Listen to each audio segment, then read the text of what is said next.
Halo semuanya, kami dari kelompok 11 akan membahas tentang herbal medicine di mana penyakitnya ini adalah HIV.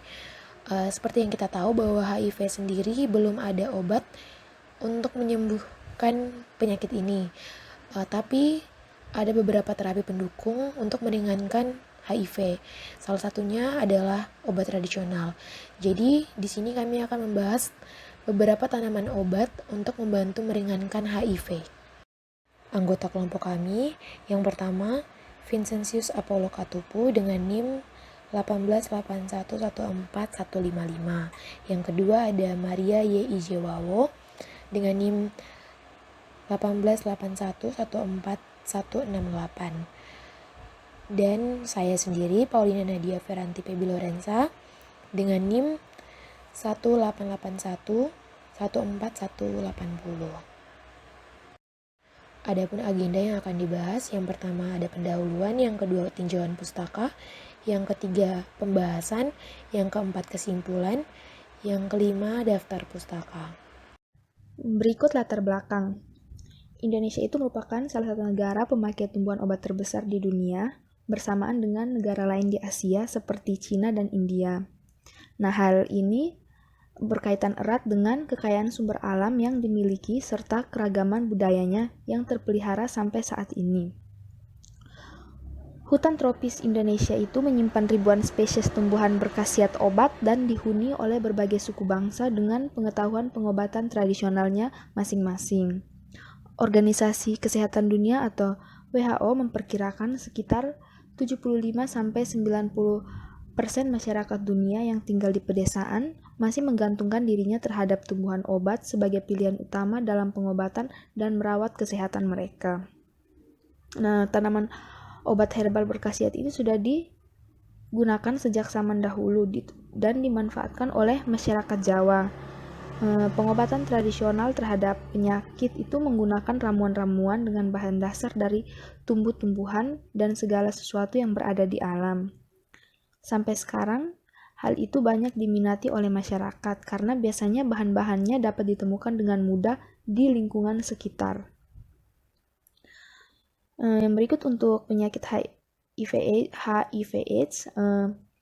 HIV/AIDS ini pertama kali ditemukan di rumah sakit di negara Afrika Sub-Sahara pada akhir tahun 1970-an. Tetapi baru dilaporkan pertama kali oleh Gottlieb dan teman-temannya di Los Angeles pada tanggal 5 Juni 1981. HIV sendiri ini masuk pertama kali di Indonesia itu pada tahun 1987 di Provinsi Bali. Nah, sampai saat ini HIV/AIDS itu sudah menyebar di 386 kabupaten kota di seluruh provinsi di Indonesia. Nah, salah satu contoh tumbuhan herbal yang berkhasiat yaitu temulawak atau Curcuma santorizarops dan meniran atau Phyllanthus niruriel. Kedua tanaman ini berkhasiat dalam meningkatkan daya tahan tubuh pada pasien HIV/AIDS.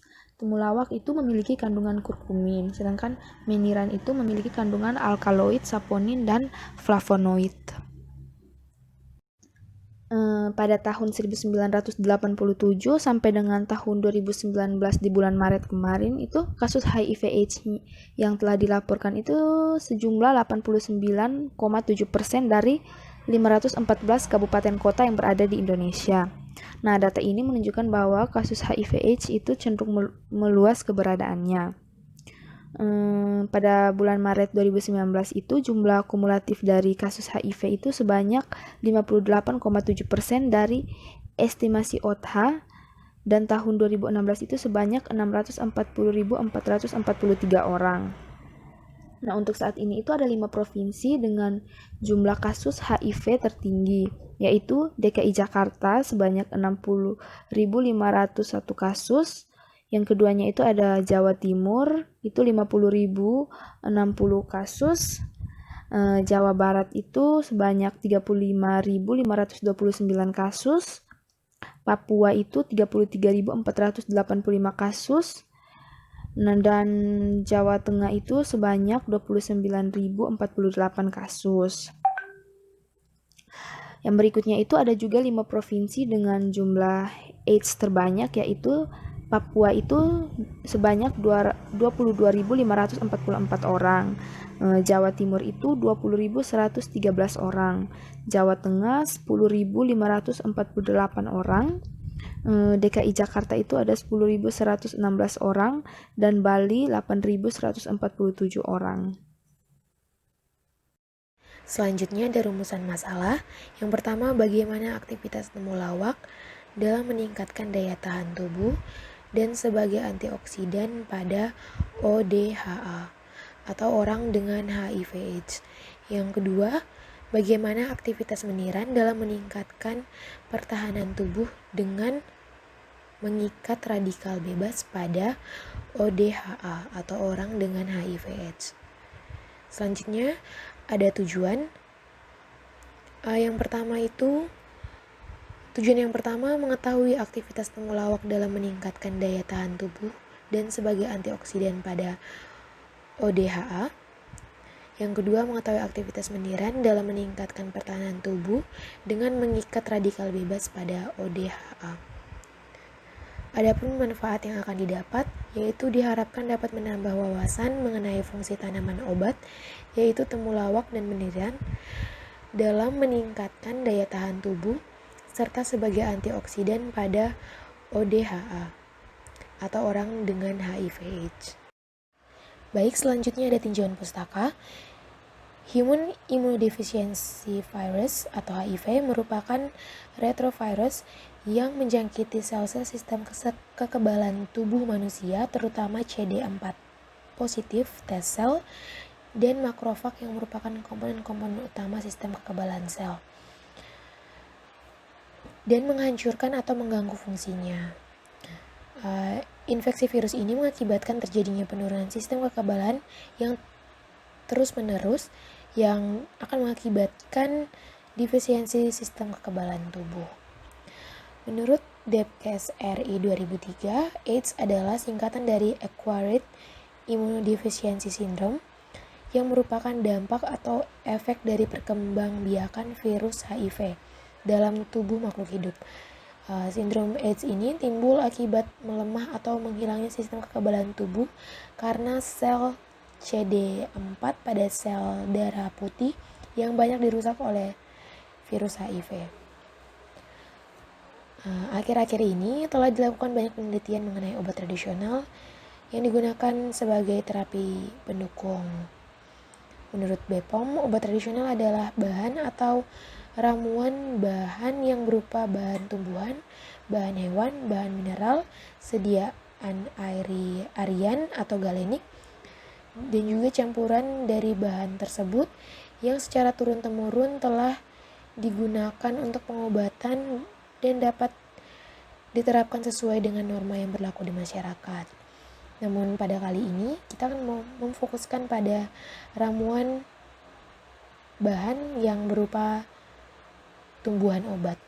Nah, tumbuhan obat yaitu salah satu atau seluruh dari bagian tumbuhan tersebut yang mengandung zat aktif berkhasiat bagi kesehatan dan dapat dimanfaatkan sebagai penyembuh penyakit. Bagian tumbuhan yang dapat digunakan antara lain daun, buah, bunga, rimpang, batang, atau bahkan getahnya.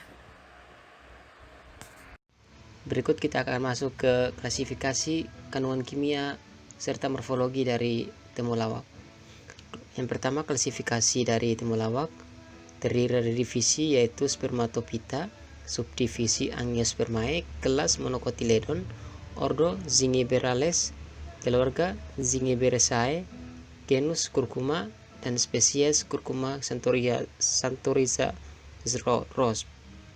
Untuk kandungan kimia dari temulawak, dalam temulawak berisi senyawa-senyawa kimia yang memiliki kandungan aktif secara fisiologi, yaitu ada kurkuminoid dan minyak astiri. Kandungan kurkuminoid dalam temulawak ini berfungsi sebagai antibakteria, anti kanker, anti tumor, serta mengandung antioksidan. Dan kandungan kurkuminoid dalam temulawak itu berkisar 1-2%. Dan kandungan minyak astiri dalam temulawak berkisar 3-12%. Untuk morfologi dari temulawak termasuk dalam suku temu-temuan atau Zingiberaceae yang banyak ditemukan di daerah tropis seperti di Indonesia sendiri. Temulawak adalah bahan baku obat tradisional yang banyak digunakan dari keluarga temu-temuan. Temulawak merupakan tanaman berbatang semu dengan bunga yang eksotis berwarna putih kemerahan dan memiliki rimpang relatif besar dengan warna irisan rimpang itu kuning cerah. Temulawak dapat tumbuh di daerah tanah gembur hutan tropis dengan ketinggian 5-1500 meter dpl, tanah kering, perkerangan, ladang, dan padang alang-alang. Tinggi tanaman temulawak dapat mencapai 2 meter. Temulawak memiliki daun 2-9 helai, berwarna hijau, berbentuk bulat memanjang, panjang 31-84 cm dan lebarnya itu 10-15 cm. Bunga pada temulawak termasuk tipe majemuk, berbentuk bulir, bulat panjangnya itu 9-23 cm, untuk lebarnya 4-6 cm. Perbungaan termasuk tipe exantha atau bunga keluar langsung dari rimpang. Mahkota bunga berwarna merah dan bunga mekar pada pagi hari dan pada sore hari layu. Rimpang temulawak merupakan rimpang yang terbesar pada rimpang kurkuma. Rimpang temulawak terdiri dari 2 jenis, yaitu rimpang empu atau induk dan rimpang cabang. Rimpang induk berwarna kuning tua, coklat kemerahan, dan bagian dalamnya berwarna jingga coklat. Sedangkan untuk rimpang cabang tumbuh keluar dari rimpang induk, berukuran kecil dan memiliki warna lebih muda. Akar temulawak memiliki ujung akar yang melebar. Yang tanaman kedua ada meniran. Untuk klasifikasi dari meniran, Regnum plantae, divisi Spermatophyta, kelas Dicotyledon, ordo Euphorbiales, family Euphorbiaceae, genus Phyllanthus, dan spesiesnya Phyllanthus niruri L. Kandungan kimia pada meniran yaitu alkaloid atau sekurinin, flavonoid, terdiri dari quercetan, quercetin, isoquercetin, astragalin, nirunin, niruside, rutin, leucodelphinidin, dan galactotekesin. Dan lignan terdiri dari filantin dan hipofilantin. Pada tanaman meniran, senyawa flavonoid dapat berfungsi sebagai analgesik.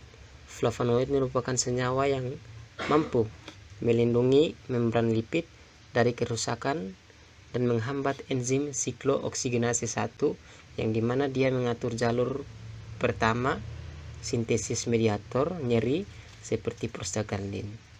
Untuk daun meniran yang mengandung flavonoid memiliki aktivitas sebagai analgetik. Morfologi dari meniran hijau atau Phyllanthus niruri L memiliki batang berwarna hijau muda atau hijau tua. Setiap cabang atau rantingnya terdiri dari 8-25 helai daun. Daun berwarna hijau, ukurannya 0,5 sampai 2 kali 0,2 sampai 0,5 cm. Meniran hijau mempunyai bunga jantan dan betina berwarna putih. Bunga jantan keluar dari bawah ketiak daun, sedangkan bunga betina keluar dari atas ketiak daun. Kepala sari meniran hijau yang sudah matang akan pecah secara membujur. Jadi selanjutnya ada pembahasan. Ini adalah ulasan penyakit yaitu HIV serta tanaman herbal yang dapat mengatasinya. Yaitu tanamannya adalah temulawak dan meniran. Salah satu efek yang ditimbulkan pada penyakit HIV adalah penurunan daya tahan tubuh yang dapat dilihat secara objektif melalui penurunan nilai CD4.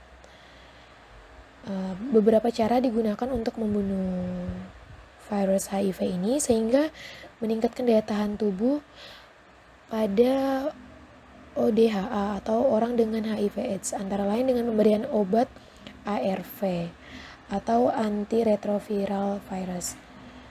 Nah, penurunan daya tahan tubuh pada penderita HIV/AIDS mengakibatkan munculnya suatu infeksi dan juga berbagai komplikasi.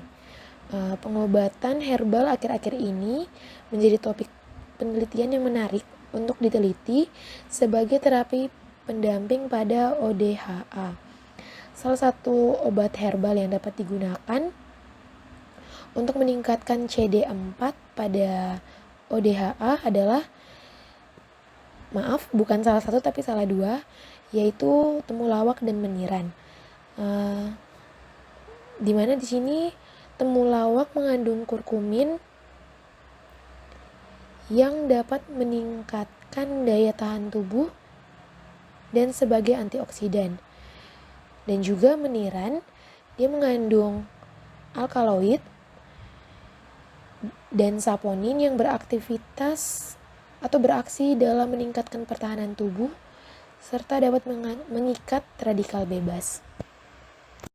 Selanjutnya ada mekanisme kerja dari temulawak. Temulawak itu mengandung kurkumin yang berfungsi sebagai antioksidan sehingga dapat mencegah tertularnya penyakit HIV. Kurkumin sebagai antioksidan yang menangkal radikal bebas tidak lepas dari struktur senyawa kurkuminnya. Kurkumin itu mempunyai gugus penting dalam proses antioksidan. Struktur kurkumin terdiri dari gugus hidroksifenolik dan gugus beta-diketon. Gugus hidroksifenolik itu nantinya berfungsi sebagai penangkap radikal bebas pada fase pertama mekanisme antioksidatifnya. Pada struktur senyawa kurkumin terdapat dua gugus fenolik, sehingga satu molekul kurkumin dapat menangkap dua radikal bebas. Slide berikutnya ada mekanisme kerja dari meniran. Meniran mengandung alkaloid dan saponin yang beraktivitas dalam meningkatkan pertahanan tubuh dengan mengikat radikal bebas. Kandungan meniran yang berupa alkaloid dan saponin itu beraktivitas menstimulasi sel yang berfungsi sebagai pertahanan tubuh, yaitu interferon dan interleukin. Adanya flavonoid dan senyawa fenol berperan dalam mengikat radikal bebas. Kerusakan sel cepat dipengaruhi oleh banyaknya radikal bebas yang tinggi di dalam tubuh. Aktivitas pengikatan radikal bebas oleh flavonoid dan senyawa fenol disebut dengan antioksidan. Nah, secara umum, mekanisme zat aktif dalam tanaman obat ini bersifat antioksidan. Antioksidan sendiri itu adalah zat aktif yang memiliki potensi untuk memodulasi sistem imun dan dapat digunakan sebagai komplementer pada terapi ARV. Jadi untuk kesimpulannya, senyawa pada temulawak yang memiliki peran sebagai antioksidan, yaitu kurkumin. Kurkumin mempunyai gugus penting dalam proses antioksidan tersebut. Struktur kurkumin terdiri dari gugus hidroksifenolik dan gugus beta-diketon. Gugus hidroksifenolik berfungsi sebagai penangkap radikal bebas pada fase pertama mekanisme antioksidatif. Pada struktur senyawa kurkumin terdapat dua gugus fenolik, sehingga satu molekul kurkumin dapat menangkal dua radikal bebas. Selanjutnya, senyawa pada meniran yang berfungsi dalam meningkatkan pertahanan tubuh dengan mengikat radikal bebas, yaitu alkaloid, saponin, dan flavonoid. Alkohol dan saponin menstimulasi sel yang berfungsi sebagai pertahanan tubuh, yaitu interferon dan interleukin. Flavonoid sendiri berperan dalam mengikat radikal bebas. Berikut adalah daftar pustaka yang kami acu atau sumber-sumber yang kami pakai pada presentasi kami. Terima kasih untuk teman-teman yang sudah mendengarkan atau menyimak dari presentasi kami. Mungkin dari teman-teman semua ada yang ingin bertanya, kami mempersilahkan. Terima kasih.